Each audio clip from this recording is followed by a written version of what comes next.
Okay, welcome everybody to the second part of early modern architecture. Well, actually, it's not early modern. At this point, we're going to be seeing slides all the way up to the end of the 20th century. So we're going to complete what we didn't get through, which was Julia Morgan, very important architect, someone that, of course, I wrote a book about, and you only have, I think it's 3 chapters out of that book to read that could come up about the meaning of the two. We're going to see today. First slides will be 2 Julia Morgan slides of 2 different types of buildings that she designed in Northern California.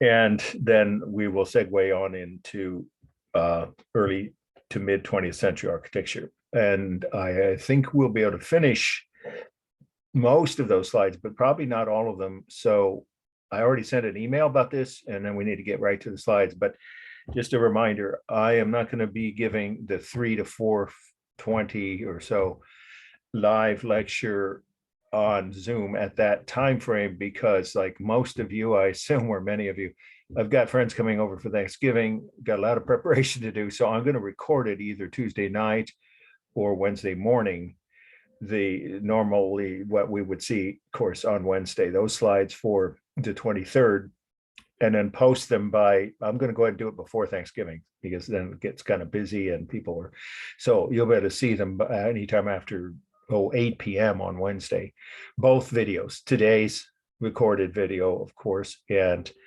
the one I will just do, on my own. And then if you have questions, obviously you can always email me or wait till the next session, Monday after Thanksgiving, which will be live for the rest of the semester, of course, right on through the final.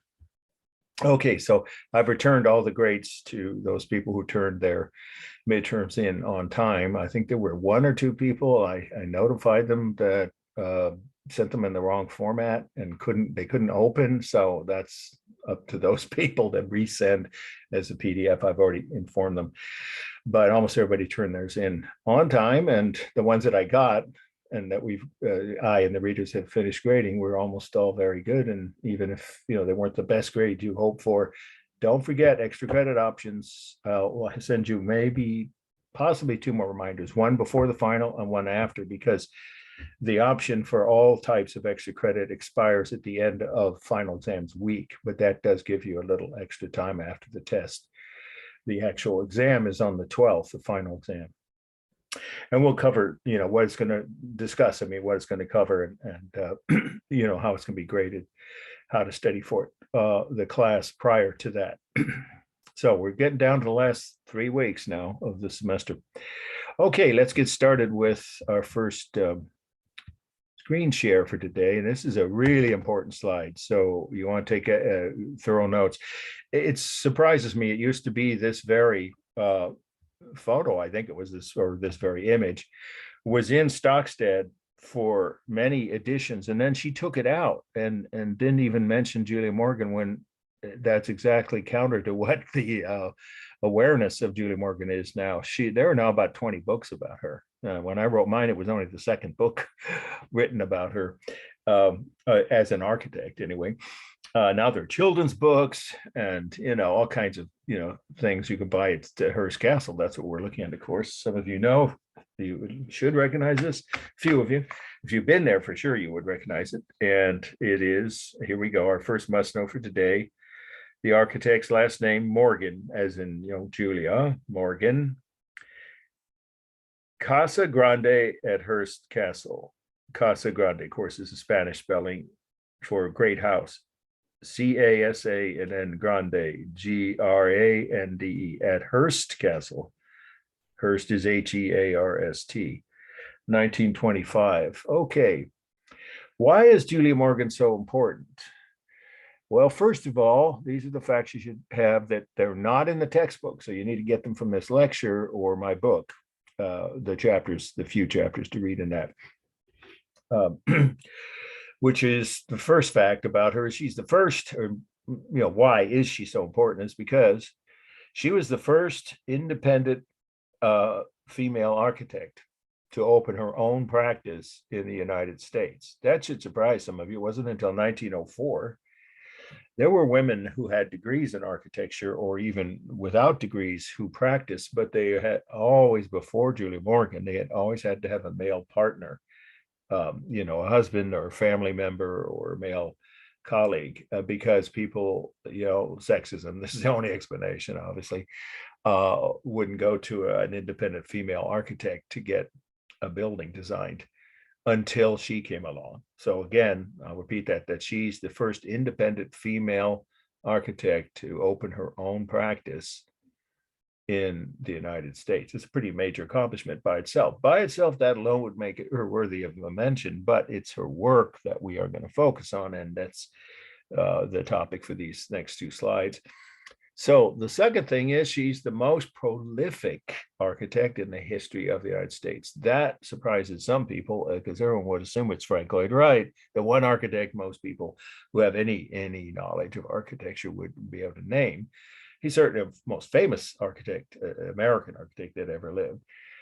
And he did lots of buildings, over 550 of them, or 540, whatever. It's around 540 or 50, but that's a lot for one architect. Julia Morgan outdid him by 200 buildings. She designed a total of, we're talking about completed structures, not just drawings on a piece of paper that never got built, but actual completed structures.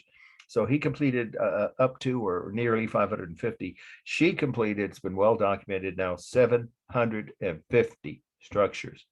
And she had 20 years less to practice than he did because it took her a long time to get her degree. So that's the third fact about her that makes her really important, is that she was the first woman allowed to get a degree in architecture from the world's top school of design, the École Beaux-Arts. And that's an important fact. So I'll spell you, that's a French school in Paris, where everybody who became a successful architect, whether they were from Europe or North America, would have to go to get a degree if they wanted to be very successful, except Frank Lloyd Wright. We covered that he wasn't ever trained. He was just natural genius, right? But the point is, everyone else that you've ever heard of, including right up into the late 20th century, they almost all went to that school of design. École is French for school, E-C-O-L-E. You don't have to worry about the spelling on the test, but I'm just giving it to you. So you have it in your notes. École, first word E-C-O-L-E means school. And then Beaux-Arts. Des, usually the French use of DES, right, for the school of, and Beaux-Arts means beautiful arts. It taught everything from painting and sculpture to architecture. Beau is B-E-A-U-X, beautiful. Some people have that first name, especially if they're from Creole culture in Louisiana. It's French for beautiful, Beau, B-E-A-U-X, and then arts, A-R-T-S, Beaux-Arts. École Beaux-Arts was all male. No women were even allowed to audit, or sit in or observe lectures. She became the first one. And she did it with an amazing tenacity because she was rejected after passing the entrance exam twice, higher than most of, or many, to say many of the male applicants who got in. She was in Paris. She took the test. She had to learn the metric system and French, neither one of which she was educated in. She was from the Bay Area. She's born and raised in Oakland. Well, she was born in San Francisco, but raised in Oakland and Bay Area, obviously native. So she moved to France to take the test. She took it 3 times, not because she couldn't pass, but they wouldn't let her in, even though the first 2 times she passed well above the minimum score, but they wouldn't allow her in. So finally, the 3rd time, the news media, which was newspapers, what else would it be back then? There was no radio. Started hearing about this American woman who was not being allowed to enter the program, even though she was more talented. And so they got on her side and letters were written. And finally, Bernard Maybeck, we talked about him last week, who was the father of green design and the founder of the architecture school at Berkeley, another architect whose name is certainly going to come up on the final. He was her teacher and mentor. He wrote he went to that school. Of course he did. They all had to, right? And he wrote a letter to the whatever they were, the admissions office, and said, let this woman get in. And then she graduated in record time. She got her degree in less than 3 years. Most people took 2 years or so. She got her degree, came back to California, and within 2 years, she opened her own office. So here's the most famous structure here. Let's now the other part of the meeting is what we're looking at is the main building out of 16. It's a compound. I don't want to say complex. That's not really the right word. That sounds like an industrial site. It's a residential compound, and it was the largest residential compound on the West Coast. I don't know if it still is. I think Bill Gates made some buildings up in Seattle that are even larger. But this was, at the time it was built, over 30 years it took to build 16 buildings. A lot of people have a false impression. They think, oh, well, Hearst Castle, it's just this one building, and they call it a castle, which it isn't a castle. It looks more like a Spanish Renaissance cathedral. That's the style of it. Spanish Renaissance revival. That's not typical of her work. She only did this historic revival style because her client insisted. And that's the other part of the meeting. Who was William Randolph Hearst? I hope you've heard of him, a pretty famous person. He's the father of modern, some say, mass journalism. Anyway, he was the largest holder of media outlets. He was a media mogul, the original media mogul. You know that word, right? We use it all the time now, of course, and not always meant to be complimentary. He owned dozens of radio and TV, later on when TV became TV stations, a movie studio, hundreds of newspapers and magazines. So he had a huge impact in America with his media empire.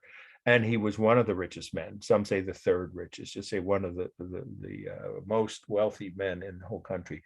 Definitely a billion, even when $1 billion meant a lot more than it does now. So he could hire anyone he wanted to build this compound. And this is the guest house or main house where he and his mistress lived. He wanted to marry her, but his wife wouldn't grant a divorce. So he lived here with his mistress, and he had anywhere from dozens to hundreds of guests constantly staying either in this building or one of the other 15 structures that are on the site. Well, 2 of those are pools. So there's about a dozen other residential structures where guests could stay. Those parties were legendary. Every famous actor and actress in Hollywood would come, lots of writers, political leaders. He was an important, influential person, perhaps the first true influencer in American mass culture. So he hired Julia Morgan because he recognized her talent, since she had already been practicing for over 15 years when he began building this compound, this residential compound. And it's called Casa Grande, this building is, because it's the largest structure. So now let's take a look a little closer here. That was his bedroom, his and his mistress's. They had the front, room with a view over the Pacific. If you don't know where it is, halfway between LA and San Francisco. So he could get back and forth. His offices were in San Francisco. His movie studios were in LA, of course. So he went back and forth. But he lived most of the last 30 years of his life in this building.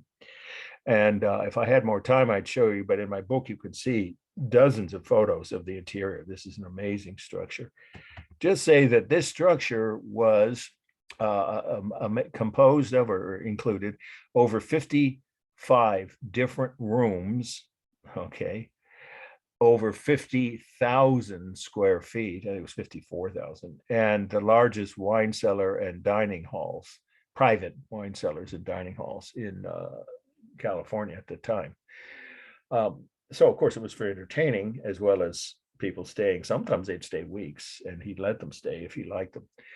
And then these two things are mock bell towers, because he asked Julia Morgan to design the building to look like a Spanish Renaissance cathedral, like from the 1500s or 1600s in Spain or in Latin America. You see this kind of church in Mexico, of course. So that's the style he chose. It wasn't her choice. So it isn't typical of her work, nor is it innovative. And there are people who don't understand that. And they say, oh, well, she's not that innovative or that creative, that original. She just revived past styles. No, she did that when clients would ask her, like any architect would, build me a building in this style. So that's what she did here. All of the buildings are in that Spanish Renaissance revival style at that compound, except for the 2 pools. They're both Roman style. And those are on the cover of my book and several others, indoor and outdoor pools. If you came on the walking tour, you saw one of her pools in Berkeley at the Berkeley City Club. She was a master at designing pools that could ride out earthquakes. This building and the pools around it have never had any damage. And there have been a bunch of earthquakes in that part of California on the Central Coast. and she was an engineer. That's the last fact I'll say about it. She was an engineer before she was an architect. That's what she got her degree in when she was at UC Berkeley. And then she studied under Maybeck of design, architectural design, in his program that he started, the architecture department. Okay, formal analysis is balanced, is completely symmetrical. Of course, almost all period revival styles are, right? Especially Renaissance has always been, the original Renaissance style churches are always balanced. Left to right, you can make the case it's unbalanced. Of course, toward the bottom. The rhythm, it should be obvious, so let's get up close. The arched windows, and these are false bells, right? That she was asked to, but they're wooden. They don't make a single sound, but they're for looks. Of course, all of the windows, pretty much. Well, there's both some arch and some flat top windows. Those create rhythm. The balcony, the beams above the balcony, and the master bedroom suite. That's what that is. The columns, decorative columns around the entrance. All of that, of course, is strong rhythm. It is both a decorative. I'm sorry, I meant both stable and dynamic. Stable on the walls and the edges of the towers, but when you get to the upper part of the towers, you can see from here that obviously there's the rounded arch windows, the octagonal shape of the bell towers, and then the top of them with a cupola, right? That's that little room resting on top where the weather vanes are. Okay, so it's obviously a mixture, as most architecture is, of dynamic and stable elements. It's a cool off-white color with some blue and a little bit of warm color. The wood, of course, is warm on the above the balcony here on that porch roof. That's and red clay tile. So those are the warm colors. And there's a little bit of yellow, but you can't see really from here. So you can just say it's almost entirely cool except for the balcony. And then the textures are the real textures of rough wood, smooth concrete. This is reinforced concrete, which is a very earthquake resistant material, of course, or construction method. So reinforced concrete, or you can just say concrete, smooth real concrete, smooth real glass in the windows, smooth real tile on the bell towers, right? And rough real wood on that awning, you can say, or roof above the balcony. The largest mass, well, that depends. If you break it down, I guess you could say the main part of the facade, the main entryway. If you look at that as a single mass, which it kind of is, projecting out like that, that'd be the largest mass. And then the two bell towers, it's a close call. And then third would be the balcony area. Okay, and then lines here are both carved. I think you can sort of tell, but when you get up close, you see there were lots of carved lines. So that those are some concrete and some stone facing that was carved before it was put up. So there's both carved and visual lines here. For space, I mentioned this before, but now I'll say, well, first of all, I didn't say how tall the bell towers are, each 165 feet. Pretty tall, aren't they? For a residence, for a private residence. So that's part of the space. And then interior is divided into over 50, some I think it was 54 rooms. We say over 50 rooms with nearly 55,000 square feet of living area. So that's how the real space is. There's no altered proportion or distorted scale here. Okay, this is more typical of her innovative work. This is the second Julia Morgan must-know slide at the bottom of the list from week 14. Again, Morgan, of course, administration building at Asilomar. And that's Asilomar, 1913. Well, first of all, what is Asilomar? Asilomar was originally a women's retreat, a YWCA summer retreat for women from all over California. Well, I don't even think they're limited, from anywhere from the West Coast who wanted to, were members of the YWCA and wanted to come for conferences or for just, rest and relaxation. It was designed by Julia Morgan, and it's a compound. Now here it is a compound of about 13 buildings, of which she designed every single one of them.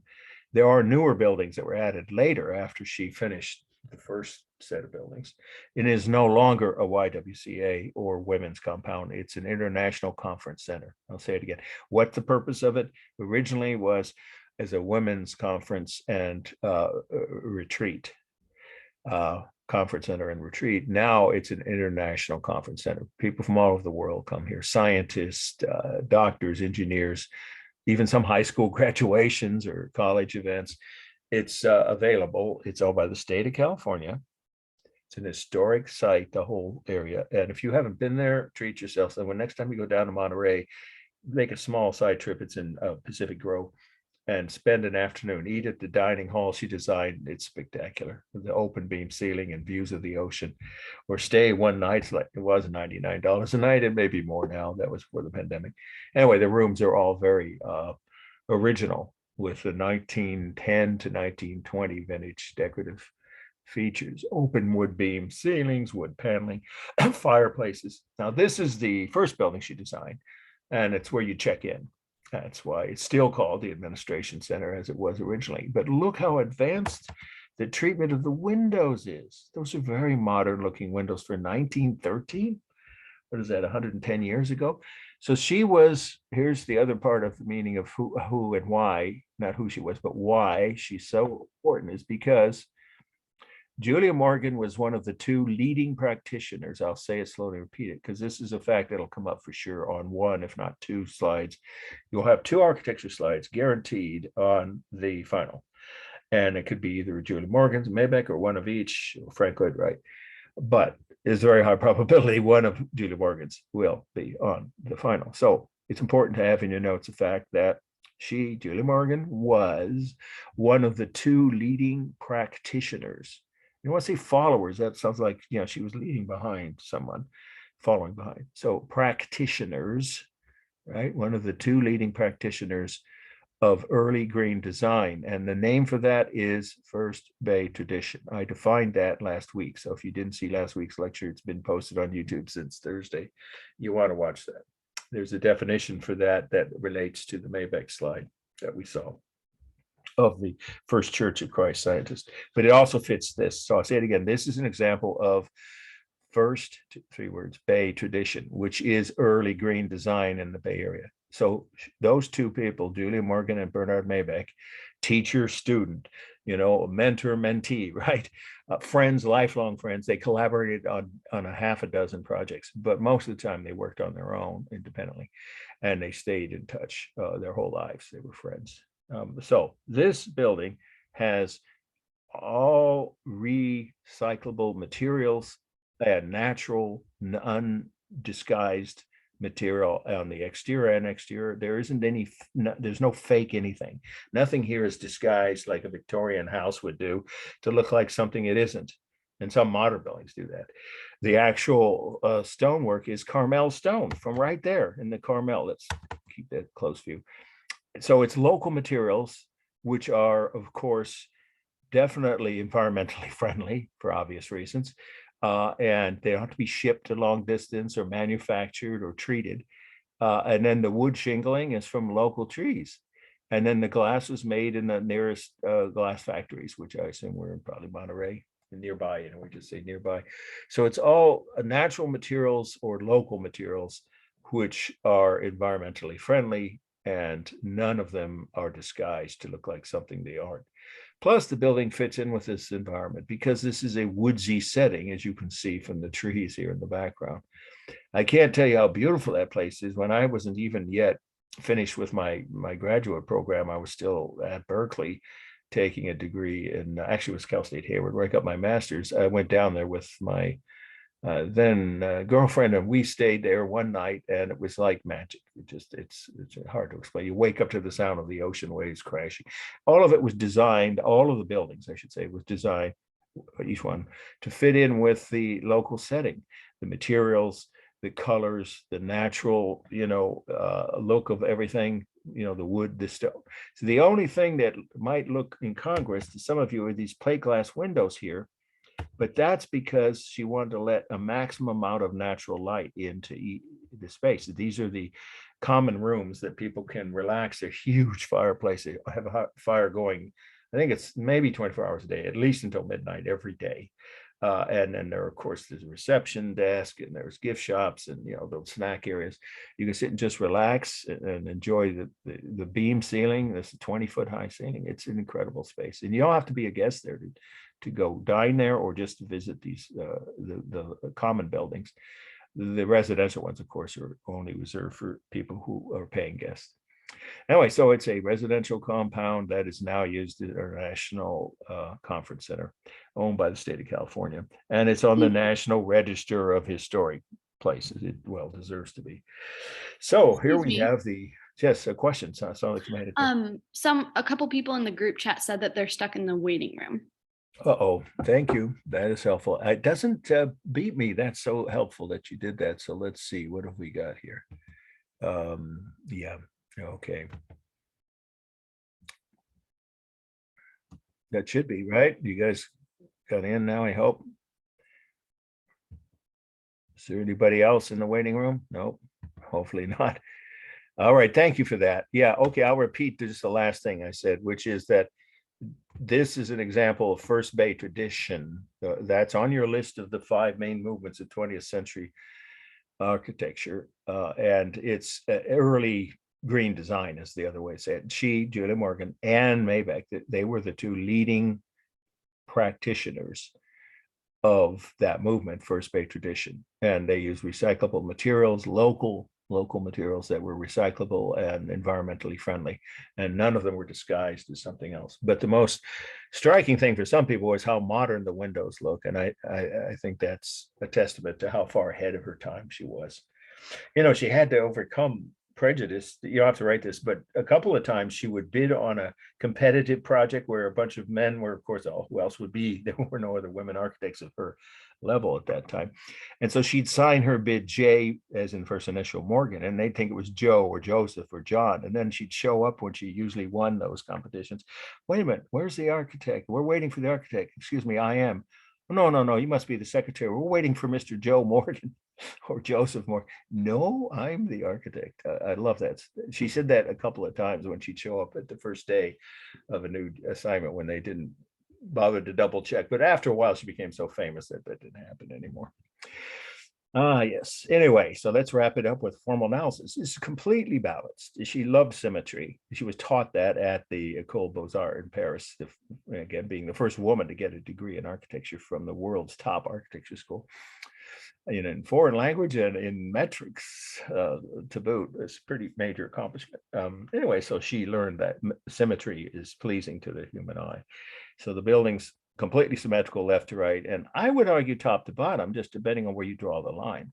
For space, it's one main open room. The whole length of this is the waiting, or you could say, or sitting. Sorry, it's a sitting room with a 20-foot high open beam ceiling, and then smaller rooms on either end, offices for the staff administration there. Okay, so of course the rhythm, all the windows are the same basic shape, all rectangular, and of course the posts supporting the porch, the stonework, even on the chimney, it's full of rhythm. It's dynamic on the roof line, stable on everything else, basically. And then the colors are almost all warm. I don't really see anything cool. They might have painted the edges of these windows. That looks to me like probably why they have that outline of white there. I doubt that she had them that way. So that would have been neutral then. The glass, of course, the textures are all real. Smooth glass and everything else is rough. Real rough tiles. Or sorry, yeah, that's what this is. No, they're not tiles. They're shingles. So real rough wood shingling, real rough wood beaming, real rough stone, and the fourth texture is real smooth glass. No simulated textures. There's no modeling except the shadows from the sun. I'd call it a single mass. I think you break it down. There's no altered proportion or distortion of anything. And the lines are visual. There's no carved line here around the windows, of course, and at the corners. And yeah, I already said it's balanced. Okay, so now we're jumping into a whole different style, and it's still with us today. And so it's one of those, if you remember from last week, that I put down the list of 5 main movements of early modern architecture. This is the third on that list. But let's give you the title first. This is our next must-know slide. Gropius. No, it's an odd sounding last name. He was German. Gropius. Gropius. Bauhaus shop block. Bauhaus, 2 words. Shop block, 1 word.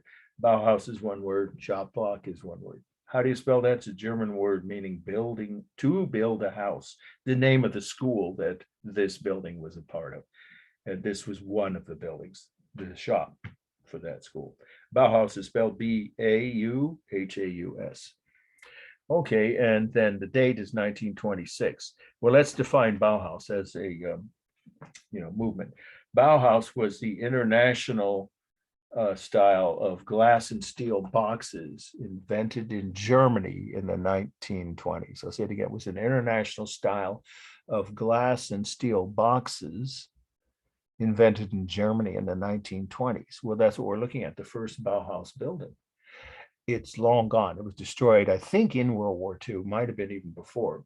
Hitler hated this school. It was too many Jews were teaching there, among other things. He was just prejudiced against anything that didn't look like classical design. So he literally closed the school when he took over as dictator of Germany. But for about 15 years, they produced some of the most advanced, you can call it whatever you want, innovative, advanced, radical, new architectural styles. And that's what you're seeing here, or architecture. I'm sorry, I meant to say the whole thing was all of their creations were in this style, the Bauhaus. And you see there's the spelling of the word right there. So this is where all the students' projects were created. There were classrooms and offices for professors, but also there were shops, of course, workshops. In other words, it was the workshop building. And it's a classic example of the glass and steel box. It's 4 stories, as you can probably tell. The first floor kind of actually is almost like a half floor because it goes down below ground. So it's like a half basement level, but it qualifies as one of the 4 levels in which there are offices and small classrooms and large studio spaces. The students here could create whatever project. It could be a piece of sculpture, a painting, a drawing, or a design for a building. So this is where that style started. This obviously, there's not much else to say about the style except for one other phrase. And this is part of the meaning. The concept or philosophy behind this movement, this style, and this whole school in their architecture program, their concept was, one of the other professors who taught there coined this phrase, less is more. You probably heard that phrase. It's used a lot today to mean all kinds of things. Originally, it started with this school design in Germany to mean this style. Well, look at it. There isn't any ornament. There's almost no color except that one door, which might have been painted after the building had been there for a while. So it's all kind of a cool, right? Neutral, uncool colors. There's no warm colors. There's no ornament. There's nothing, quote, to delight the eye of the beholder, unquote, unless you consider the lettering fancy enough to be intriguing. That's Sullivan's concept. Remember, we talked about him. He's definitely one of the most important architects of the last 2 centuries who created the concepts of what we consider now modern skyscraper design, even though he wasn't the first architect to do skyscrapers, if you watched the lecture last week. And of course, it's on YouTube. He was the first architect to come up with the concept that almost everyone has used since about how to build a tall building. He believed you should have some ornament, not the whole facade, the whole exterior, that's overkill, but somewhere, either on the entrance or at the very top, and sometimes both, there would be some kind of ornament on his buildings. Not in Bauhaus. No, less is more. That's a direct quote from one of the other architects, not Gropius actually, who taught there. And so when Hitler closed that program, those architects, the wise ones, that's just about all of them, the architecture department, many of them were Jewish, but not all of them, they left Germany, and most of them moved to the United States. And that's how the style got imported to the United States. You see it all over the US, of course, now. It's a common style for corporate offices, for research parks, for skyscrapers. It's the Bauhaus or international style. And here's the start of it. Okay, that's the whole meaning. It's pretty easy to do the formal elements. It's completely symmetrical, balanced. There's, one of these, it's a stairwell on both ends. And then we have, of course, complete, you divide down the middle, it's absolutely symmetrical, both directions, left and right, and then top to bottom. For space, it's a 4-story building. And I just said there were varying sizes of rooms, classrooms, some offices, and larger rooms for workshops. The ceilings are about 12 feet high inside the building for space. So it's about 12-foot high ceilings on the top 3 floors. So the whole building is about 45 feet or a little under 45 feet. And then we have the rhythm of course, the glass and steel framing and the windows, right?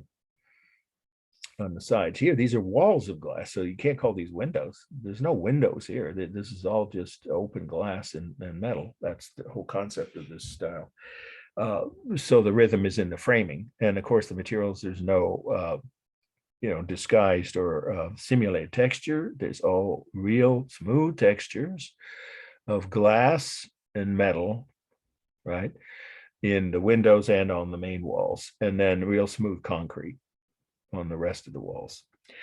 I already mentioned the colors, except for that little bit of warm pink on one door. Well, that's probably the main entrance on this end.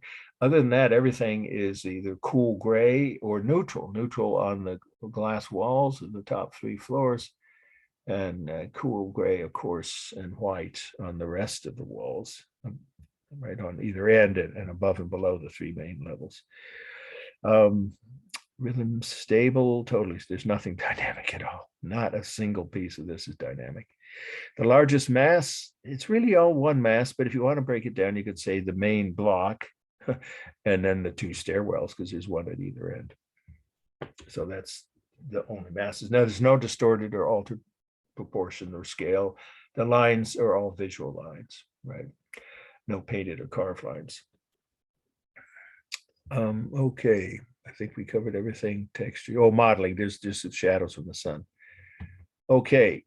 I think I'm going to cut one slide because we are a little behind, and I don't want to have to rush toward the end before we. I didn't want us to have time to do a discussion of how to study for the final, of course, the class prior to the final. So let's take your pens now, and I'm not saying it's not an influential building, but we have to cut something.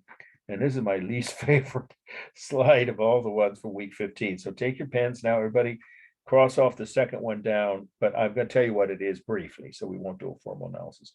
Le Corbusier, or Corbusier is how some people pronounce it. Villa Savoy, it's the second one down on the list for week 15. Won't be on the exam.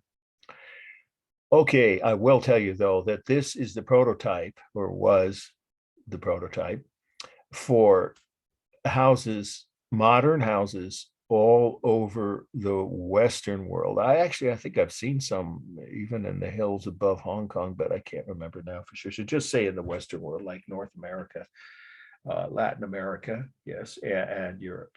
So in the Western world, this house became very influential because it was so simple and functional. Again, this looks a little like Bauhaus, right? If you look and compare them, there's no accident there.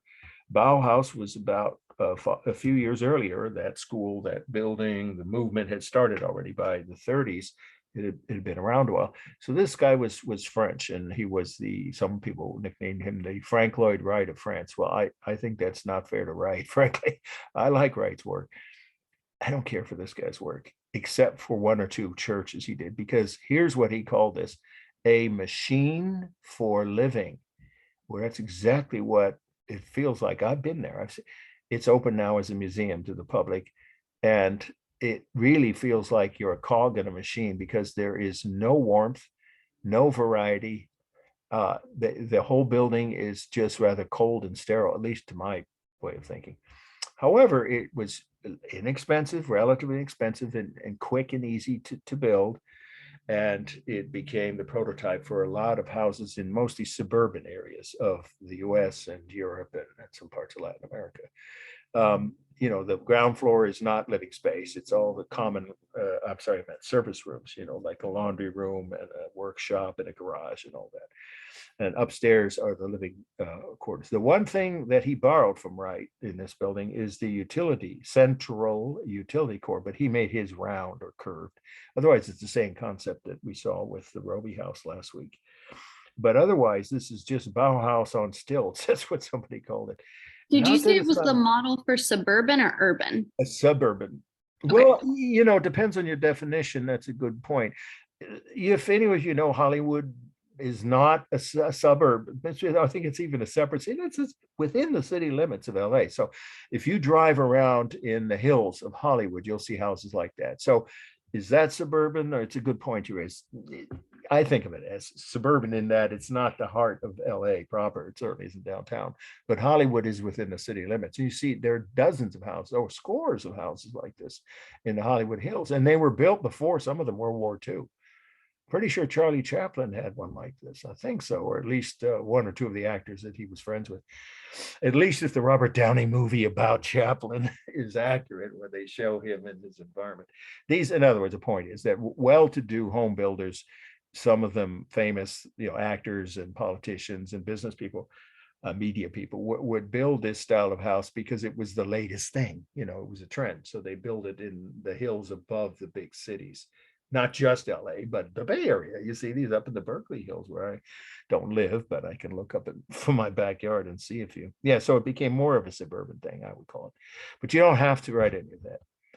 We already covered this, so I think now we are going to do the stop share on this, and we're going to go to, it'll take, you know, like it did before, hopefully just about a minute to,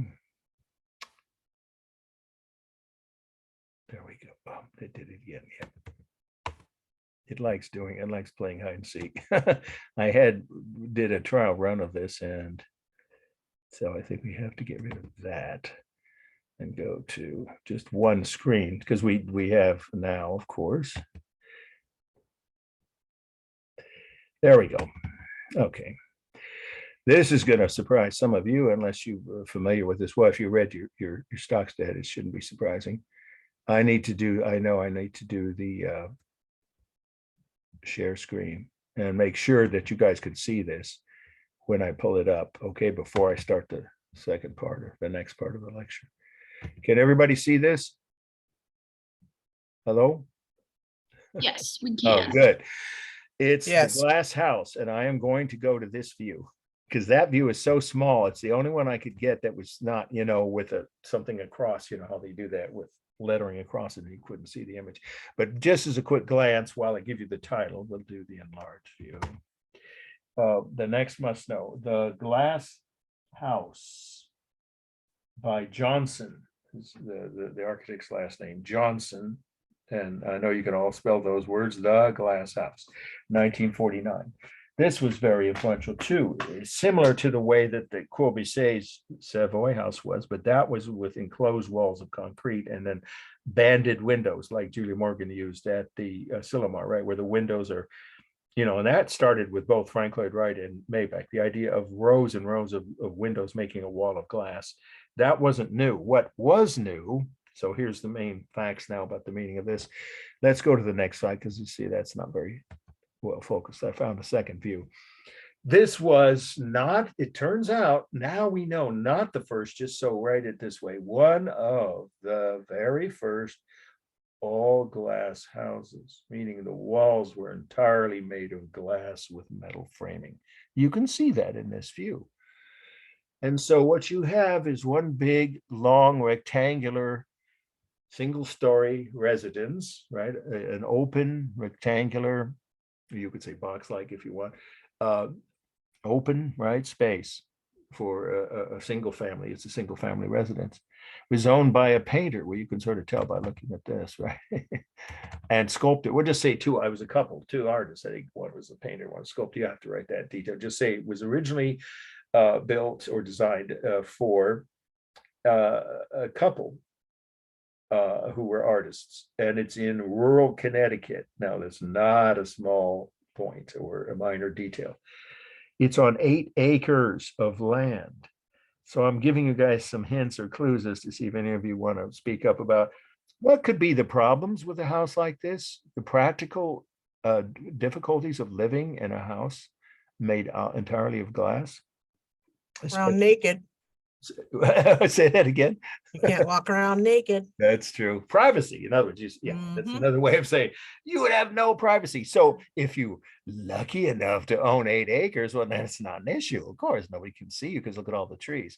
But how many people could build a house on that large a lot? My boyfriend built a house Like very similar to this Where was it? in Santa Rosa, up in the hills in Oh. Marquette Springs Road. It burned in the fire, but his house was very similar to this.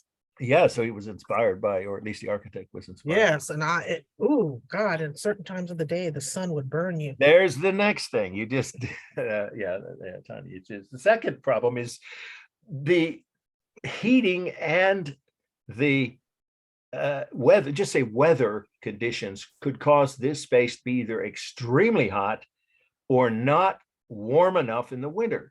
So even though he had double layer glass, the architect, it helped, but it didn't solve the entire problem. So this house was just too, especially in the winter back in New England, it's very, so it was not practical for most people because your heating bills, even if you did have, like they did, indirect heating in the floor, their heating, Frank Lloyd Wright pioneered that idea, so that wasn't new, but that still didn't solve the problem of how high could your heating bills go. Well, now with the cost of energy way much, most people couldn't afford that, so it was too expensive to heat in the winter, and got too hot in the summer. Can anybody think of a third possible problem? You've got these walls of glass.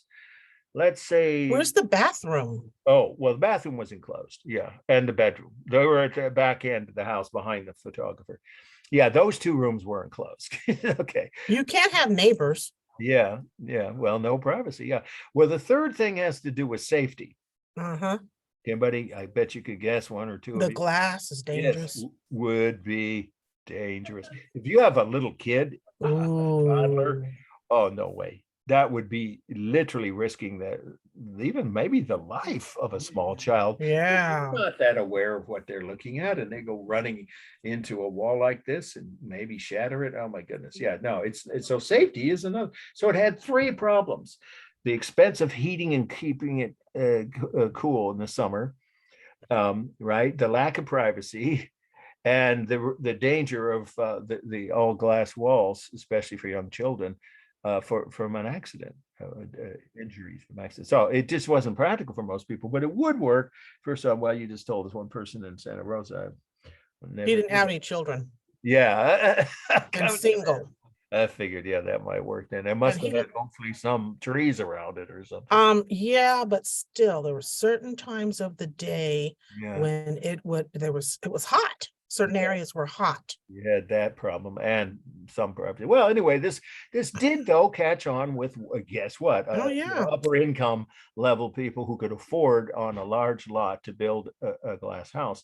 But it turns out it wasn't the first one. The first one was 2 years earlier in Chicago by one of the Bauhaus architects. Philip Johnson was an American architect, and not exactly someone I admire, even though his work is undeniably influential. This was on the cover of several magazines. Immediately caught the public's attention because it was so radically different and new. And so it was imitated by some of the more avant-garde, or cutting-edge architects, besides, of course, Johnson and other clients who asked him to do other glass houses. So it caught on with a small group of upper class, home builders and their architects, but it wasn't ever really practical for large scale use in any big urban area. Okay, formal analysis, completely symmetrical. It's one huge rectangle with low ceilings. That's another thing. I don't like low ceilings, but that seems to be the, saving money, of course, is an important factor nowadays, right, with construction. So ceilings got progressively lower as the 20th century went on. Because the building codes allowed that. So just keep it simple and say that this is one large open rectangular space with only 2 enclosed rooms, the bathroom and the bedroom. and a low ceiling. I don't know exactly. It's about like 9 feet. Mm. Eight, maybe 8 feet, 8 or 9 feet, lower than most houses at that time. And then, of course, the rhythm is obvious with the framing of the glass, panels, and then, of course, the tiles on the floor. Colors are warm on the floor and the chimney tiling, and neutral, right? Cool on the ceiling and neutral on the walls. The rhythm I already mentioned. Oh, it's totally stable. There's nothing dynamic. Well, yes, I guess the rounded corners of the fireplace. Otherwise, every single line in it, and all the lines are visual, is on the walls, at least the ceiling, right? And the overall, well, I don't know the shape of the walls in the bedroom and bathroom, but I'm pretty sure. In fact, I've seen pictures of them. Yeah, let's take a quick look. I think you can see that here. Yeah, you see those are also the other rooms here. The bathroom is somewhere in the back there. Exactly, it doesn't even look like it's enclosed, but I saw photos of it in a magazine when I first started teaching here. So there are some, enclosed spaces, but mostly it's one big open space, and then that's almost all stable except for the chimney, the rounded chimney. It is, let's see, one single mast. There's no smaller mast. There's no distorted proportions. And let's see, the textures are the real smooth texture of glass and steel, and tiles on the floor, and real rough texture of brick on the fireplace and stucco on the ceiling. And the modeling is just the shadows from the sun, of course. Okay, moving along. Don't think He it's on the study list. Yeah, we got to keep moving. What, quick question, because he laid his tile out just like that, picture you just had, and he Oh. bought that Barcelona furniture. Oh, he probably saw it. Yes, He Larry. bought all of that. Well, now this building is pretty important, and it is the beginning of a trend that I personally don't like, but it's definitely dominant in American skylines, and not just in America, but now it's even London. I was sorry the last time I went to London, there weren't any high rises except on the very outskirts, and now there's about 20 of them. But it's the way of the world. These movements sometimes they take over, whatever was there before. So here we go. This is a very important slide. I probably won't cut it for the study list. Two architects. Johnson, the guy we just talked about, was one of the two, and Mies van der Rohe.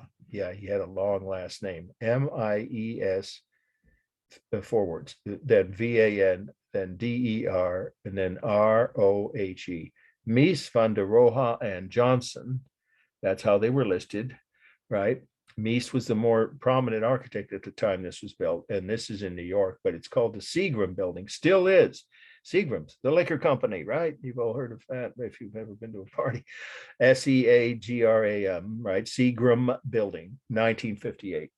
This is the first, just say, large scale Bauhaus building in America.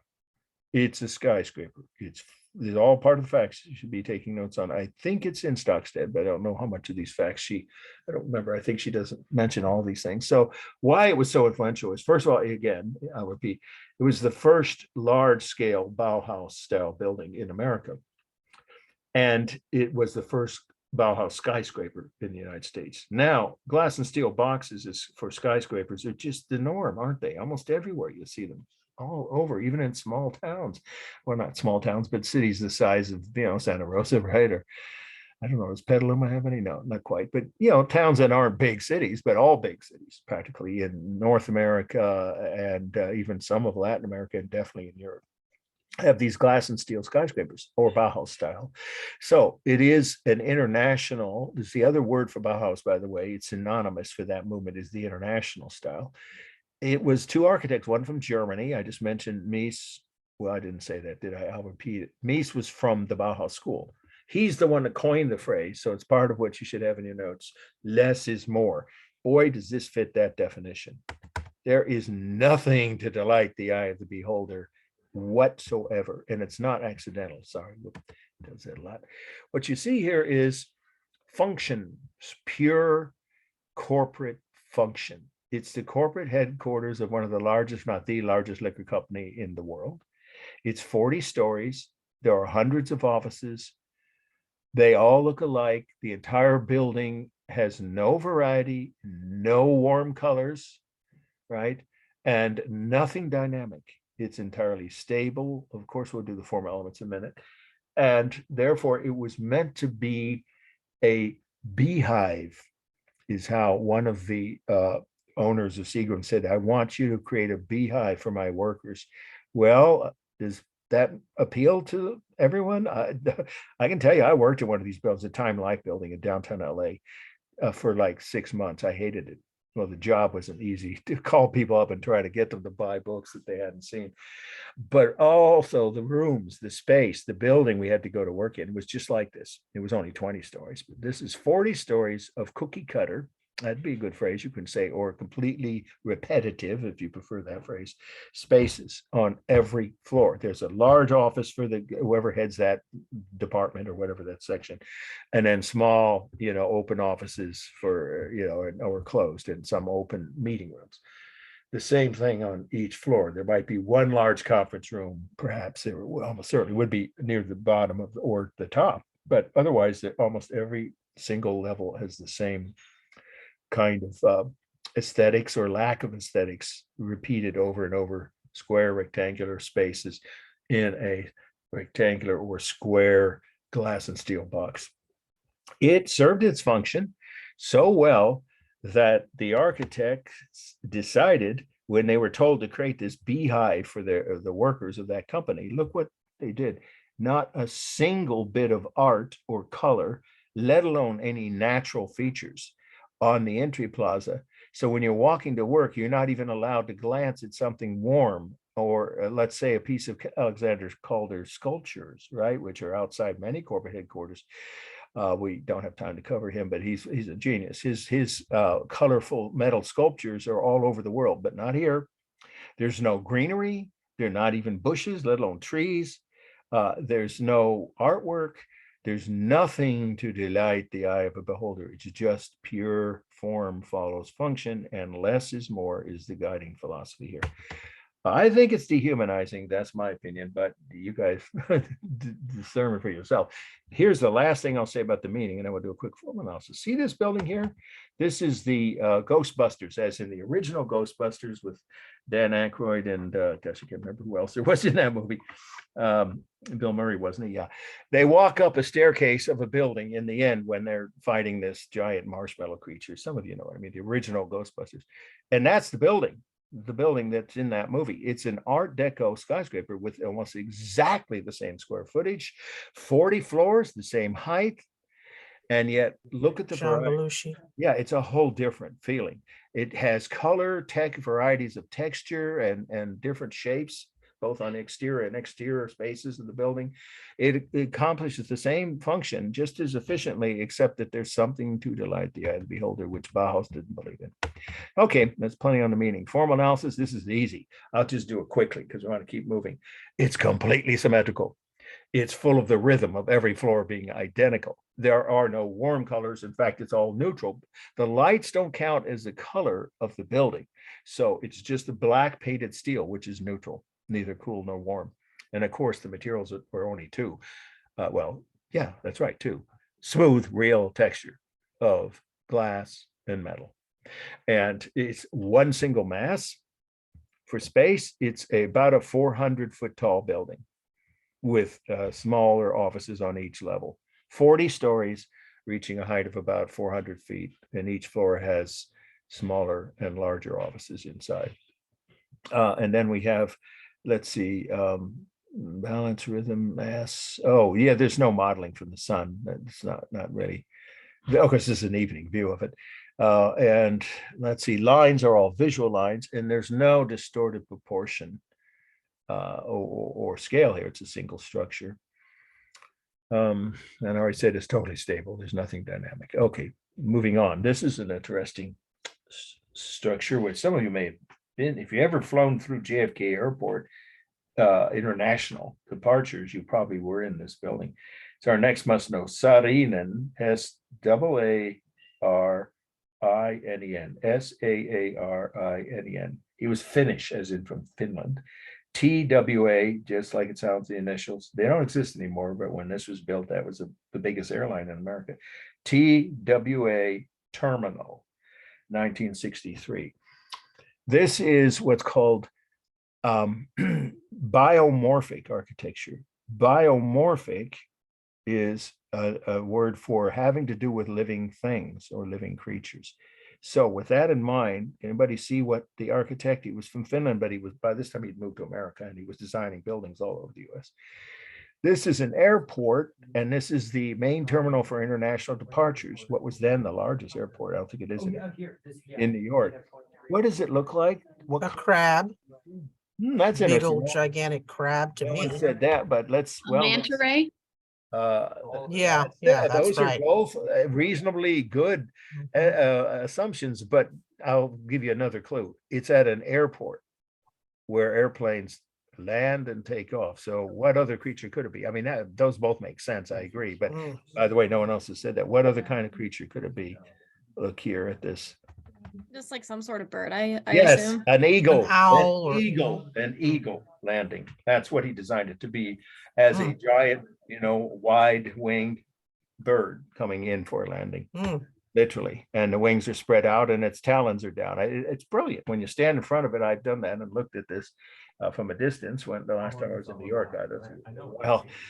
It's fascinating because he was intending it to have a living creature as an inspiration, specifically large winged birds, and he even said an eagle was what it's meant to symbolize. Okay, so then we have also the fact that it has a variety of shapes. This is not your Bauhaus school design. It's the antithesis of it. It uses dynamic lines and varieties of shapes. And so it has something to delight the eye of the beholder, even if it's simpler than the ornament on a Sullivan skyscraper in the 90s would have been. There's still something to delight the eye. We've got a little bit of background here going on, so I'll just do the mute all then. I understand people, sometimes want. Okay, so let's do at least two more, but let's wrap this one up by four. So and Saarinen was a famous American architect because he got all these commissions. The city of New York asked him to design this. Literally the last month before Kennedy died, Jackie Kennedy came here to dedicate the opening of it. I remember seeing that, I think on TV, or at least a photo of it. He died, he was shot in November. It's going to be the almost 60th anniversary Kennedy's assassination on Tuesday. Anyway, the point is that this was opened by the first lady, right, the wife of JFK, as a part of a public ceremony, and that got major media coverage, of course. Say, now look at this future. The other word for this style is space age. It kind of feels that way, but that's more applicable to the Space Needle in Seattle, say, or some of the other architecture in California. Not so much this. This is biomorphic. So anyway, he created a new trend for not a lot, but many buildings. And one last thing, he designed the St. Louis Gateway Arch. Some of you have seen that. It's been in the news whenever there's a flood in that part of the country. 650-foot tall concrete arches that are meant to symbolize that's halfway across, right, the continent, and the beginning of some of the quote pioneer unquote departures from the Mississippi to go to the West Coast during the 1800s. So he designed that, and that made him famous. And then he did museums. He was a very prolific, very popular architect, but he was originally from Finland. He was born, raised, and trained in Finland, but moved to the US. Okay, formal analysis, totally dynamic, not a straight line in it. It's a single mass, I would say, unless you want to count the concrete shell and then the two glass walls, because that's what you see under what would be the wings, as the second masses. Actually, he designed these wings, so you could say that's the third largest masses are the side wings, or just wings. Wings mean on the side, and they're the rental car offices. That's what those are. And again, it's really so obviously balanced and completely symmetrical. I don't think you have to explain, but you draw a line right down the middle of this concrete shell, and it's completely balanced left to right, and really depends on where you draw a line, top to bottom. There are visual lines with the framing, and that's all real smooth concrete, real smooth glass, and real smooth metal. There are no simulated textures. There's no distortion. Well, yeah, you could say there is a distortion of scale, not proportion here, because there's never been an eagle this big. That would be frightening. That'd be a Japanese horror movie or a monster movie. So this is deliberately blown up scale of what a large bird winged bird would be. So you can say it is altered or distorted proportion if you look at it that way. The modeling is the shadows from the sun. And for space, it's one large open main room with different levels. But it's still all open to about a 40-foot high ceiling. So it's in one large open room with a ceiling that rises to at either end about 40 feet, and then smaller offices for on either side for the rental car companies. Okay, let's see. Did I cut this or did I keep it? Yeah, it's not on here, so we have to keep going. So here we go.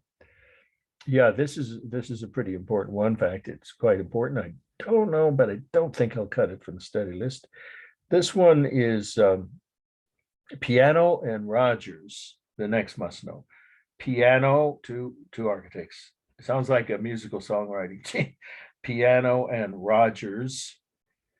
And then the name of this, it's in Paris, is Pompidou Center. Pompidou, Pompidou Center, 1977. I'll bet some of you have been here. I'm guessing, Tanya, I'm sure you also would have. If you go to Paris, Yes, Tanya should spend one afternoon, if not a whole day here. It's their that's right. modern art. It's just what it is. It's the same kind of thing as the MoMAs all over the US are. For 20th century and more recent art. So it's a Museum of Modern Art in Paris, and it's in, look at your list of terms, right? Postmodernism. And I gave you the definition on, so you don't have to add it, but you want to make a little, maybe a little check mark or something. That's a definition that could appear on the final, in the true false section. So you see in the list of 5 main movements, we're now down to the last one, postmodernism, which is the reintroduction of, if you want to write it out as a sentence, but you can just use that, reintroduction of a variety of materials, shapes, colors, and forms or details. You can say it either way. What does that mean? Well, in this building, you've got all of the above. This is a modern building, and the interior framing of it is Bauhaus. I mean, it's almost like Bauhaus turned inside out, is what one critic called it. The glass and steel walls are directly related to the early German movement that we've already covered, but there's much more to it than that. Look at the variety of colors. There's yellow and red on the framing of some of the doors. The windows have shutters, automatic shutters, blue and yellow. You can't see them in this photo, but this was the best shot I could find. So there's warm and cool colors, right, which you just don't see on Bauhaus. And then there's a variety of shapes or forms and details. Like this is supposed to be, some people say, a giant centipede or worm. I think, or caterpillar. I think it's more like a caterpillar. It's an enclosed, because it gets cold and wet in Paris, and it rains a lot in the summer, even when the weather's warm. So to protect visitors, they have an enclosed escalator on the exterior, which is much faster to get you from one floor to another than interior. But there are, as I recall, yes, there are elevators. I don't remember if there's escalators and elevators. Anyway, just say the main escalators are on the exterior. Very creative and very innovative. And of course, there's nothing stable about this. It's very dynamic. Otherwise, the building overall is stable, but there are dynamic lines, of course, because of that. And then finally, the last thing I didn't put in the definition, that this movement, it's called postmodernism, also adds a whimsical element of historical styles. For instance, these here are the ventilation shafts. So let's get up close. And they look like giant 1920s ocean liner, right? What would they be? What do you call those? On the deck of an ocean liner, like the Queen Mary in Long Beach. Some of you have seen it, right? The large ocean liners of the 1920s and 30s had these smokestacks. There we go. Yeah, of course, that's what they were. And these are ventilation shafts, so they don't spew smoke at all. They just allow ventilation, but they are meant to mimic the idea of the deck of a giant ocean liner from the 1930s. And that's no accident. That's a bit of whimsy, because of course this is not an ocean liner, but maybe it's about the same scale and size as a large ocean liner. But this is, of course, is not a deck of anything. It's the plaza in front where people gather. It's fascinating when you look at this building. It was at first both loved and hated because of where it is. It's in the middle of the oldest neighborhood in Paris. They had to tear down some 500-year-old houses and thing like these are about that old here. These two buildings, at least, not these, right? And there's Notre Dame, right? You see, it's not that far away from the river. So it's in the oldest neighborhood in Paris, or one of the oldest neighborhoods. It's hard to say the oldest. It's a very old city. And some people opposed it when it was designed and proposed because it required the destruction, it's the last back to the meaning, of many older or historic homes. Okay, so let's do a formal analysis and then we'll end with this slide and finish up the architecture and go on into 20th century photography when I record, and it's recorded on the member, so you don't need to waste time trying to log on. I will record it probably that evening, tomorrow night, or certainly by Wednesday before 8 p.m. and post it on YouTube so you can see it anytime. Hopefully you don't waste time on Thanksgiving studying anything and just relax. And then maybe by Friday you can all see that lecture for the second half of this week's topic, which is the last slides of really modern. It's not even early modern anymore. So this is the first example, last fact about the meaning, the first example of the postmodern style for a major public building. It started a trend. You see it all over now, all over the world. Postmodernism is on the Santa Rosa campus, the main building where the cafeteria is. I hear they're going to open the full food service part of it next semester. Anyway, that building and the library, those have hints of ornament and varieties of textures and materials and some dynamic details, color. Yeah, it's the postmodernism is a movement that's very much with us to this day. It's the contrast, if you want to say, or contrasting movement to the Bauhaus school of less is more, which is still very popular. So the two are sort of competing. All right, wrapping it up. Formal analysis, the building structure is mostly stable, but obviously this whole set of enclosed levels of escalators, what's really one long escalator, is dynamic, as are the ventilation shafts. They're part of the structure, part of the design of the two architects. And the rhythm is obvious with the external metal framing and the walls of glass and metal, as well as the escalators themselves. Of course, there's these two on these two other levels that are not dynamic, but it definitely has dynamic elements with the escalators and the ventilation shafts.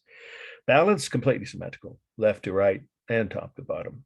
The colors mostly cool, or neutral, you could even say, on the glass and metal framing, but there are warm yellow, reds, and you can't see the blues, but those would be cool, of course, on the window.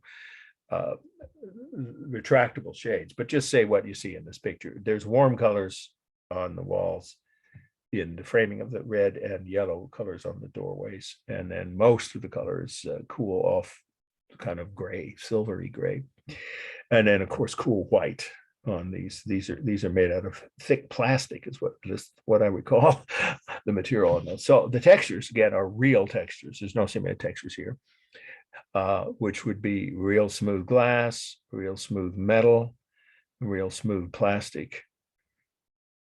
Yeah, that's it. I don't know what the door frames are made out of, probably hard plastic. And then lines are visual, of course. There's no carved or drawn lines. There's no altered proportion or distorted scale, because it's a single structure. And is it one mass or several? Well, I would call it one mass. But if you want to break it down, then the main building, which is of course 6 stories, again, remember the purpose of a building is the main fact about the meaning, is a modern museum of modern art, including film. There's a great film collection here from all over the world. But anyway, obviously that whole section is one mass, and then you could break it down into 2 smaller masses: the escalator, the main exterior escalator, and then the ventilation shafts would be the 3rd largest mass. And let's see, carved line, distortion. Oh, modeling. The modeling would be just the shadows from the sun. There's no technique for modeling. And finally, yes, important, with building space, it's 6 levels, equal height. The ceilings are a good height here. They're about 14 feet. So the total height is about 80 feet of the entire structure. And each floor has large exhibit spaces and smaller offices on all 6 levels. So divided into larger exhibit or gallery areas and smaller office space all 6 levels, same ceiling height, about 14 feet. Total height is about between 70 and 80 feet. Okay, we covered everything, so I'll stop and take any questions.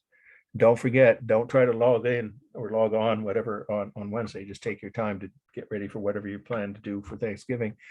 Hope you all have a good Thanksgiving with your family and friends. And I will see you all live again 1 week from today on Monday, the 29th. No, it's 28th. Yeah, the 28th. But do look for the lectures recorded and posted on YouTube for not just today's, but the Wednesday lecture, which I'll post by 8 p.m., as I said, on Wednesday night. So, okay, anybody has any questions about anything related to what we just covered, extra credit, anything else? I have a question regarding the second midterm. Yeah. I never got my grade back and I turned it in on time. I'm just not sure if you received it or not. Well, that's a good point. That's what we're here for. So let me check, because I definitely logged in everything I got, but sometimes things go astray. I don't even remotely know why. Sometimes that happens, but hopefully it should be easy to solve. So what's your last name? Muro, M-U-R-O. Yeah, I never saw an exam. Yeah, wait a minute, spell it again one more time. Sorry. M-U-R-O.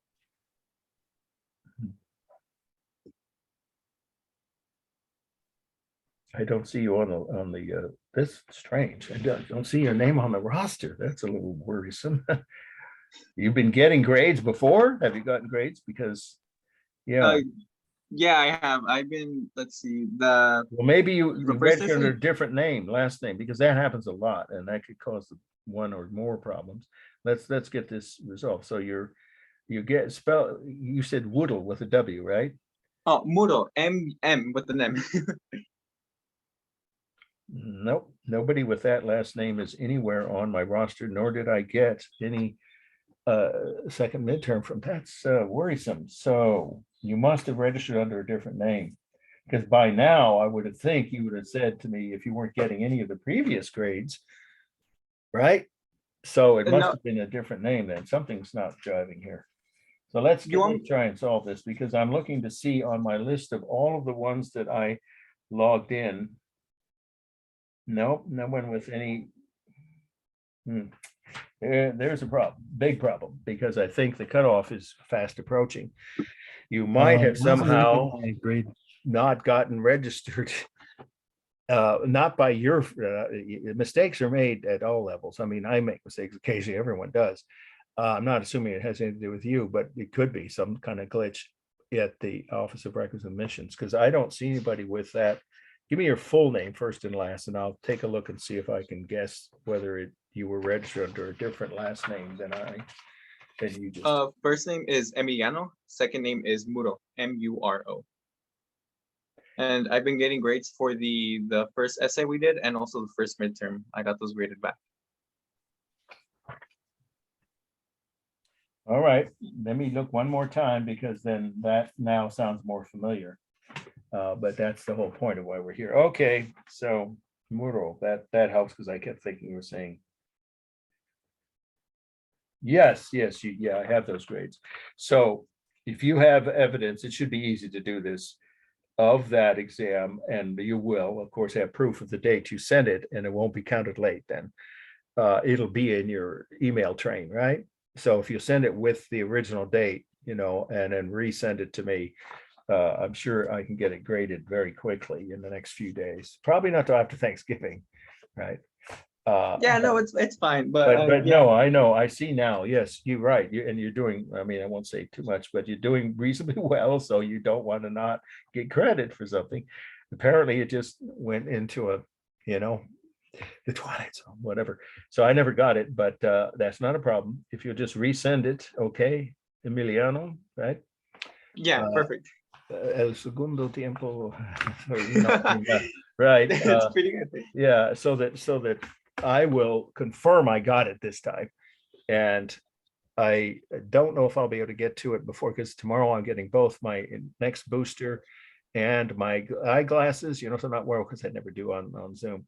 but it's not safe to drive very far with my old backup pair. My current pair that I've had for 2 years just broke and I can't fix them. So I'm going to be busy tomorrow with errands. I have to buy the food. And then Wednesday, I already said I'll just record the lecture. I won't have a live session. So I want to get this logged in, but I can't get to grading it until maybe possibly Sunday. It's also my wife and my wedding anniversary this weekend. So obviously it's on me to take us out. It's a busy weekend. I hope you guys all relax and do something other than work on schoolwork. But I don't want you to wait too long. At least I'll confirm receiving it by tomorrow, if not tonight, if you send it right away. So you don't have to worry. And then I'll just have to get back to you by early next week with the grade. How's that?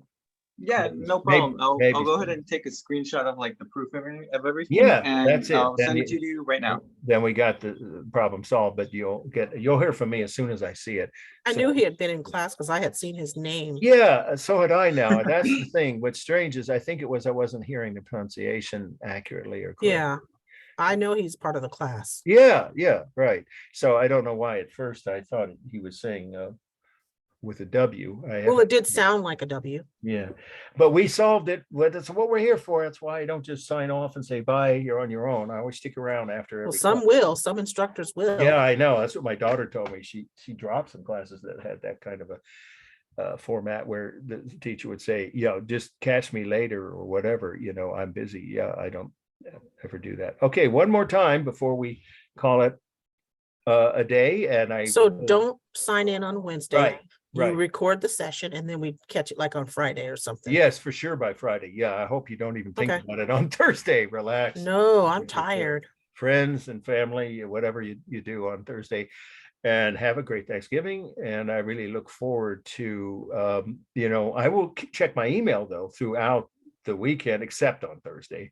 And so if it's some urgent question, but like I said, I'll be live again for the rest of the semester by Monday. So you do want to log on the 28th, because then we're going to talk about 20th century painting. And there's a lot to say about that. That's, a whole century of modern styles and movements. And don't forget about the Diego Rivera exhibit at the MoMA Museum. I of Modern saw Art. it. I know. And I'm going to go sometime as a I gotta catch the Egyptian, birthday gift. the, Oh, if you haven't, oh, yes. I gotta get on it.